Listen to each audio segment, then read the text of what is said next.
ចុកចាប់អានេះឈមកយប់ដេកអត់បាននេះក្តៅកាហាយជើងយើងដាក់លើកទេលអញ្ចឹងដល់ពេលវាក្តៅមកយើងអត់ដេកលក់បានយើងត្រូវតែភ្ញាក់ភ្លាមអញ្ចឹងអាចុកខ្ទូកញាក់ដែលធ្លាប់មុតថៃដៃតែចុះដឹងហើយដូចគ្នាខ្ទូកអញ្ចឹងទល់នឹងអែលលើបាទចុកចាប់របៀបអញ្ចឹងណាឈឺខ្ញុំនឹង7ឆ្នាំហើយវាធ្វើទុកចុកចាប់មិនដែរចុកនឹងនិយាយពីក្នុងខ្លួនប្រាណហ្នឹងដេកមិនលក់ទេវាចុកខ្ទូកដូចត្រីកញ្ចុះមុតត្រីកញ្ចុះតែដៃមុតហ្នឹងដូចខ្ញុំនិយាយថាបើបាតជើងបើជើងយើងឈឺឆោខ្ទូកទៅ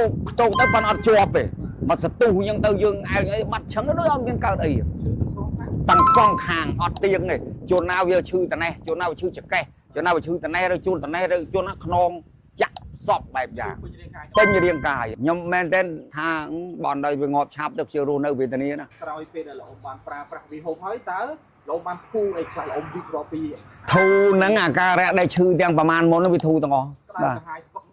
សំខាន់អាកាហាយហ្នឹងអាក្តៅហ្នឹងអាស្លាក់ហ្នឹងសំខាន់ហ្នឹង